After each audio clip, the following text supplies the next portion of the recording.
দেৱদস্তি কোৱা। বন্ধু তোমাক কমপ্লেইন এটা দিবলৈ ফোন কৰিলো। কাৰ কমপ্লেইন বন্ধু?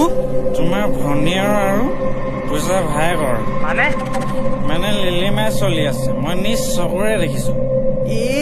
বন্ধু বঢ়িয়া, তুমি এটা ভাল খবৰ দিছা। সি মোৰ ভন্টিৰ লগত লিলিমাই কৰিব আৰু মই তাৰ বায়েকৰ লগত লিলিমাই কৰিম, আৰু আমাৰ ঘৰ দুখনৰ মাজত এটা ভাল সম্পৰ্ক হব বন্ধু।